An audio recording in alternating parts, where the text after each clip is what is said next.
Hey, good afternoon, everyone, and welcome to the virtual 2022 Big Show presentation by Gene Bradley and myself, Mike Korcuba here at Telaid.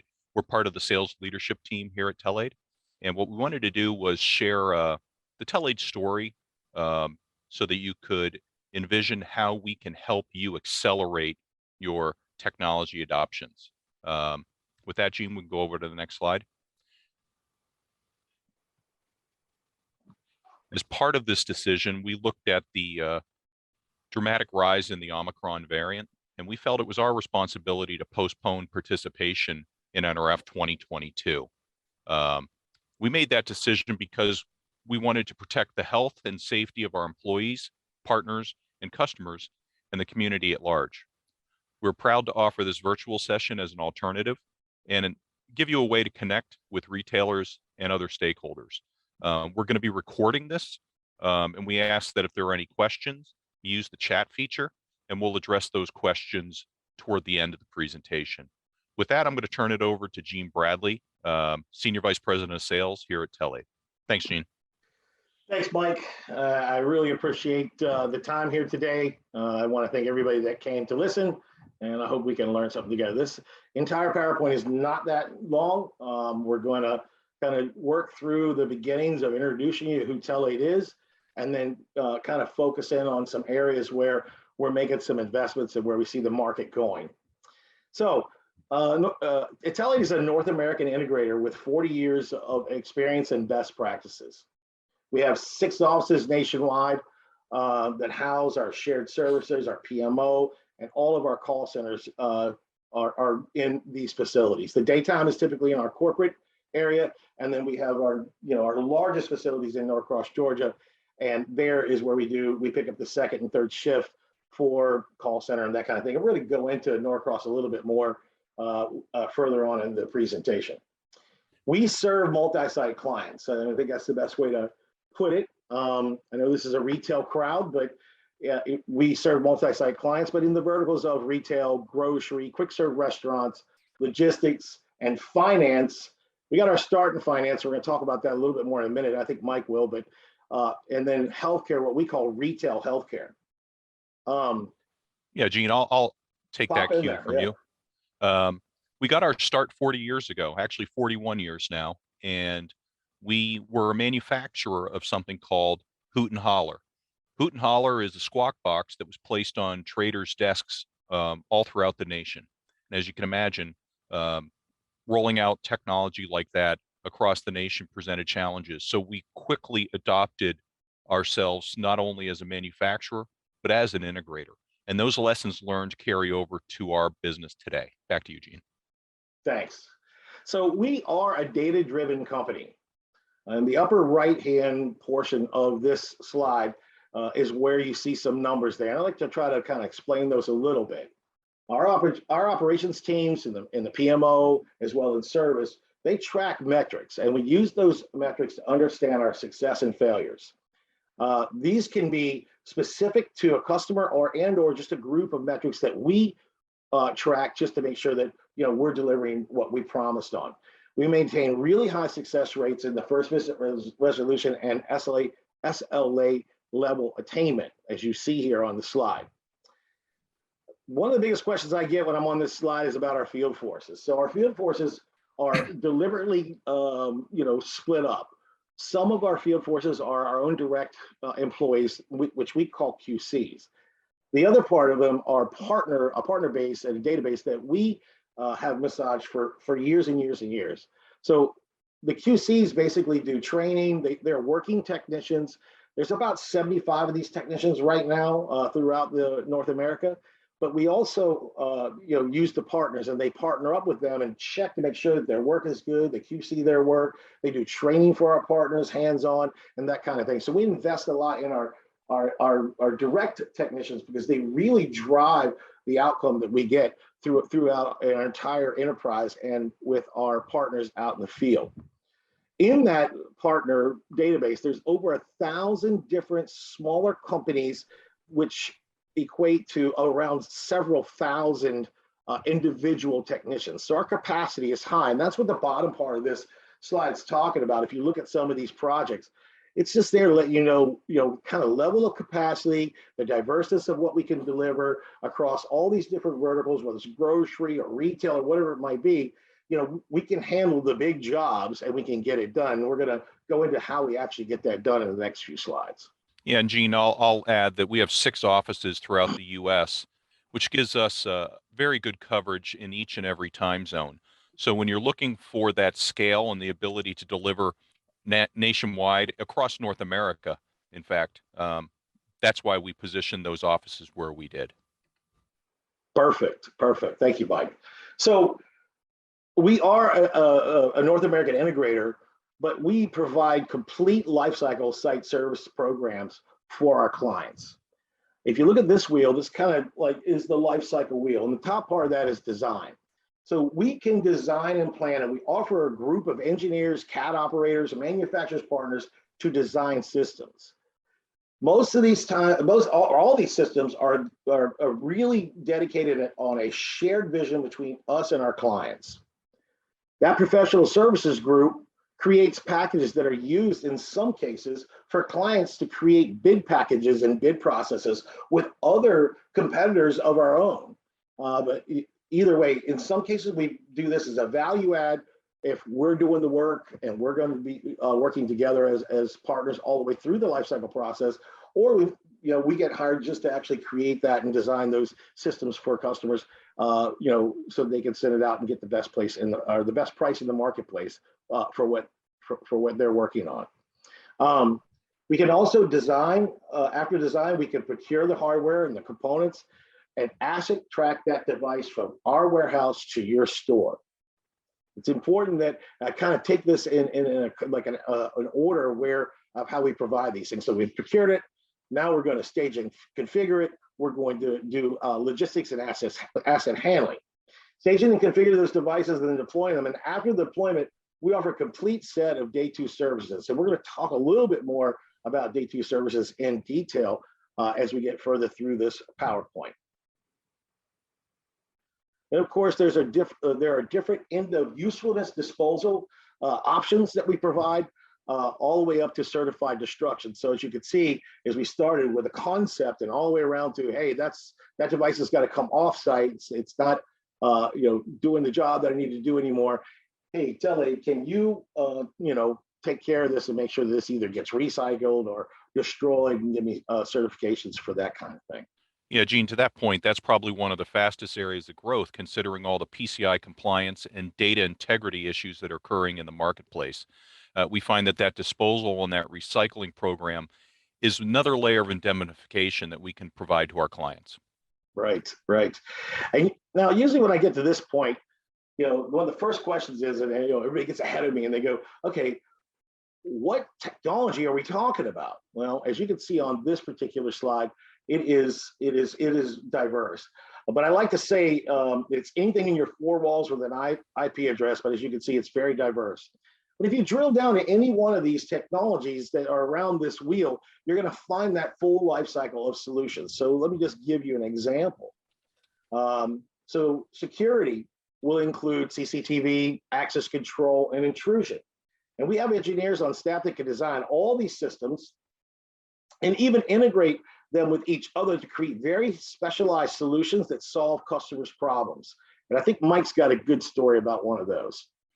Yeah, one of our clients approached us and said, we'd like to reduce our payroll associated with receiving product. This is a very low expertise type of situation. So they said, how can you help us securely and receive product overnight without us having to bring staff in, and do that in a way that doesn't compromise the other areas of the store? So we designed a solution that integrated video, access control, and intrusion so that they would seamlessly enter the store, have access to the areas where they needed to go, be able to remove anything on the shipping process, and then secure the store when they leave, all through the use of just a credential, a key fob in this place. And they estimated that it saved them hundreds of thousands of dollars in payroll over the life of the solution thus far. So we've done that with a couple customers now, and we find new and innovative ways to do that with the legacy systems as well as new systems we can provide. Back to you, Gene. Thanks. So if you take another look at this wheel, though, it is really diverse. And I want to kind of go around it, but all your cabling infrastructure, we do a whole lot of cabling for a lot of customers. We've got great crews out there that can do very large footprint stores, all the way down to your kind of mall-based stores where it's a lot smaller. But then there's wireless, there's point of sale, there's telephony, there's all your back office stack for your network, your workstations and your laptops and your desktop computers, digital signs.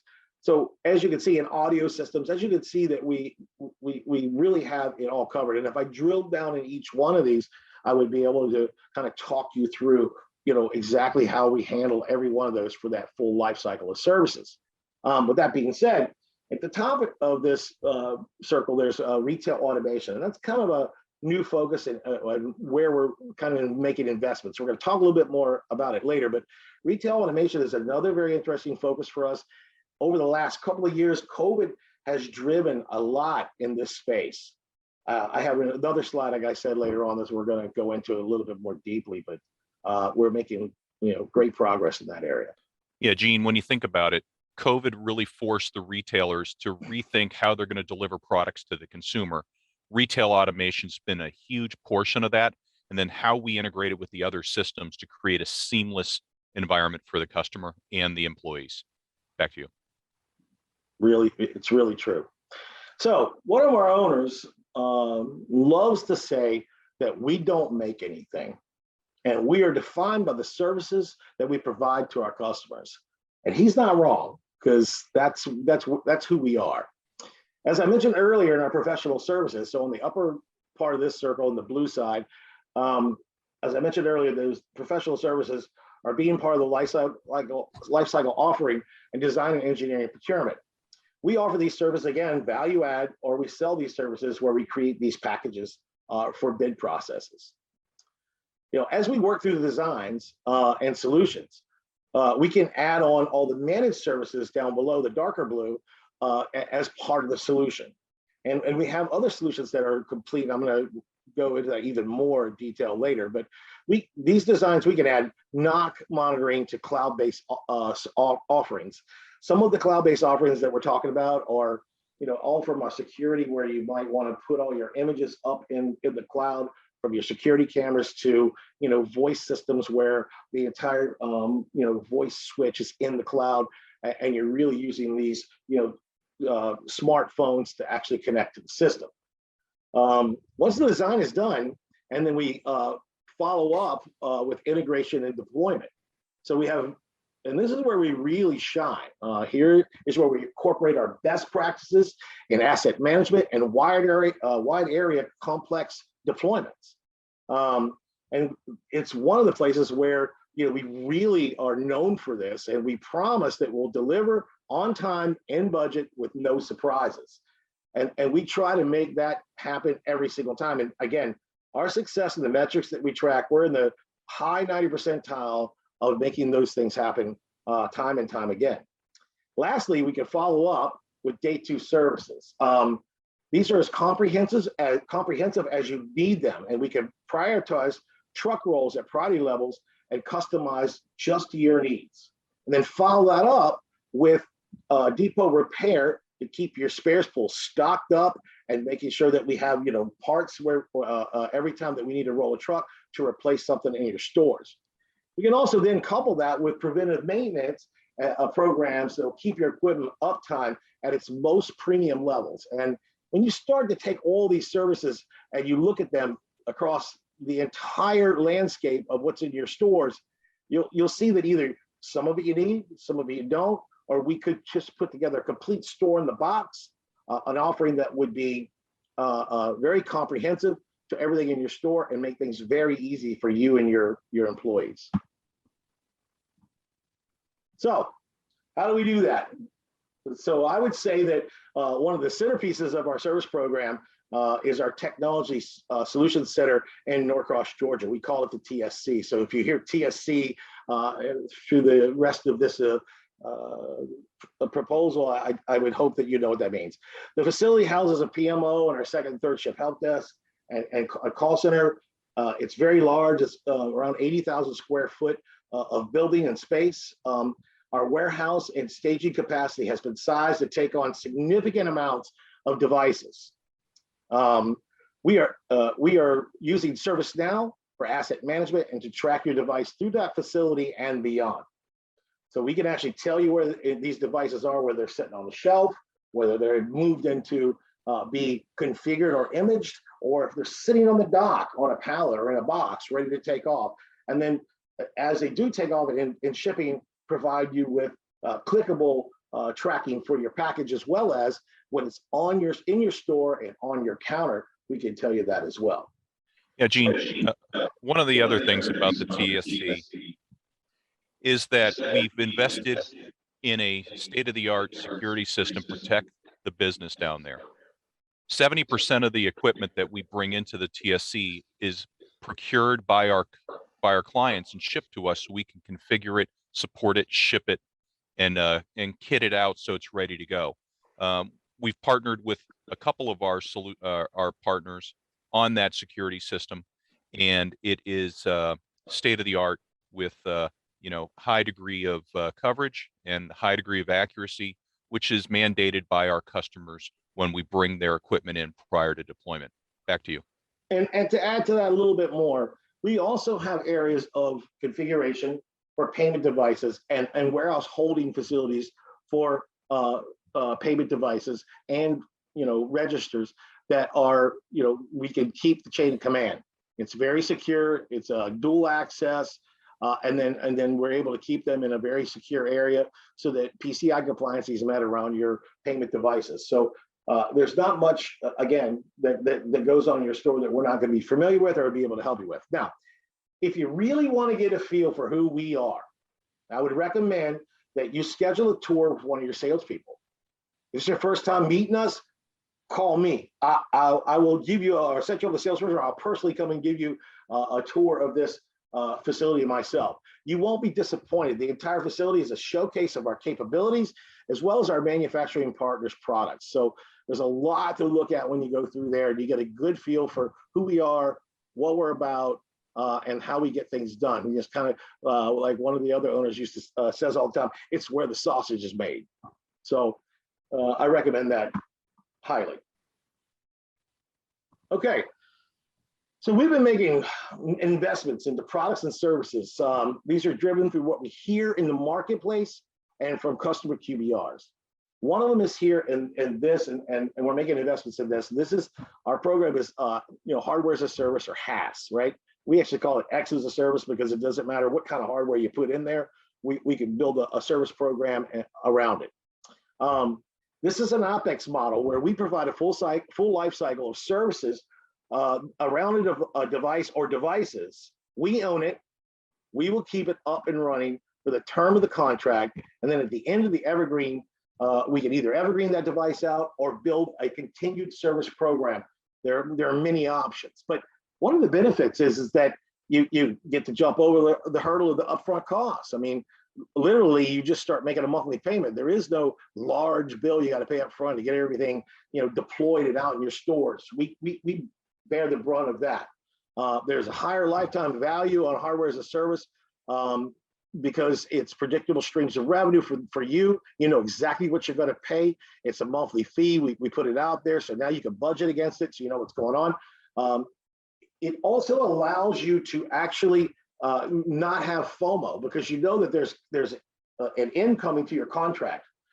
So you won't have this fear of missing out. That if you're saying that, like, hey, every 2 or 3 years, technology changes and I need to change it. Well, guess what? We can set it so that you know when that's going to happen, and we get that stuff out of there and put the newest and best stuff in and just keep going in the same way that we started. And the last thing it does is it allows us to have a deeper customer understanding with each other. We learn your whole enterprise. We learn how the stores work. We learn how the calls come in. We can make suggestions for best practice changes and all these different things. These are all benefits of us just being complete partners together. And by the way, it could stretch your budget, because once you start doing that OpEx up front and you're not spending mass amounts of money and you can actually show what you're going to spend for the next 3 years, you may get the level on additional dollars that you can spend in other areas and get to where you want to go faster, because you pick this up as a managed service. Yeah, Gene, we found that a number of the partners and customers that we're working with have started to look at their new store builds differently. They're looking at the actual fixed assets as being part of the building and separating the technology over into this type of service, because technology is evolving so quickly and they're looking to keep it as current as possible. This allows that to happen without having it attached to a physical site address. And it really does stretch the budget far greater than it has been in the past. If you even think this is interesting, ask your salesperson, contact Mike or myself. We'll be able to give you a lot more detail around this and actually put together some type of costing model to show you what it might look like. The next area where we're making investments is in retail automation. And I got to tell you, this is what I was talking about earlier, where I talked about COVID driving this, but there's just so much more. It's moving so fast, and we saw the demand from the market, and we had to get in it and start investing in it right away. We're working with end users and manufacturers to provide great options and strategies around contactless delivery, or BOPUS, which is buy online, pick up in store, and or for fulfillment. There's so many different strategies, but we're working through with different customers. These include the click and collect lockers. So and robotic towers. We're working with many retailers to deploy and service these lockers, locker banks. I'm sure you've seen them and know about them, and maybe you have a strategy of your own that you're kind of thinking about or in the middle of trying to plan. But we're already deploying these lockers out, just mass amounts of them everywhere, as well as these tower solutions that are basically huge towers, robotic inside, and the store kind of fills it up with product, and then when you order online, you just come up and scan your code, and the robots actually build your order and then pull it out of the tower. But we're doing those as well, and there's other kinds of robotic, just not towers, but I mean, God, some of them are so big they look like buildings. But we are doing those in very large scale operations. Now we're deploying these solutions and dependable service programs to include resident techs. So the next one is these familiar fulfillment centers. So there's other strategies where, hey, you know what, I'm going to take your order online, but I've got such a large selection of product, I'm going to have a separate area. And then inside that area, there's people and conveyor belts and robots that are actually picking the stuff that you ordered online, and they're putting it in the bin. So we're working with these stores and these manufacturers to deploy and service these robots at the top level of these fulfillment centers. And then lastly is this frictionless checkout. And I got to tell you, we're seeing huge changes in plans in the store front end evolution. Checkouts in stores are to include self-checkout or SCO. SCO is blowing up. It's everywhere. I mean, even in smaller stores, you're starting to see some type of self-checkout. But self-checkout is not just the only thing that we're working with, but there's also these autonomous checkout solutions and strategies where you can just walk out and there is no register whatsoever. So we are working, very closely with a lot of these different partners and manufacturers, and we're providing not only wrapped around services from a full life cycle standpoint, but we're really starting to help them understand how that should work when it comes from a service side, because that's really our specialty. So we're moving fast in this area, and we're going to continue to do that. Okay, so at the end, I'd like to thank all of our sponsors that were part of the NRF this year, which we didn't make it, as Mike mentioned at the head of this presentation. And we hope to continue to work together and drive market solutions with all of you. And at this point, I'd like to know if there are any questions, and Mike will field those questions. And if not, hey, thanks for listening. We really appreciate you being here. And if you click on this later, because it was a recording, thank you for listening either way. Mike, back to you. And thanks, Gene. What we'll do is we'll take a few minutes here, allow anybody that was attending to populate the question, and we'll do a little Q&A session. And in the interest of time, we'll see if we can limit that to a reasonable amount. But hopefully our presentation was comprehensive enough that we've covered most of the things. So here's a question that came right now, Mike. I'm going to read it to you. It's probably for you anyway. You can start to talk about this a little bit. What are some of the physical security challenges you see with automation technologies like frictionless and click and collect lockers?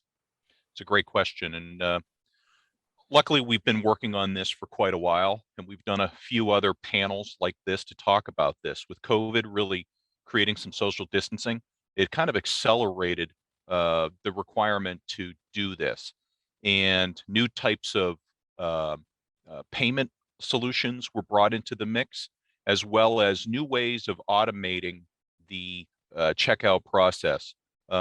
The use of RFID is becoming prevalent in this equation, and those are on categories that are of the highest shrink we see in the marketplace. But these unified platforms are all being driven by data, just like Telaid. And what we found is by going to a frictionless checkout, we've made it easier for the consumer to procure things very quickly, not have to stand in a line. And the question then becomes, are there any pitfalls in this process when they're trying to make these automations?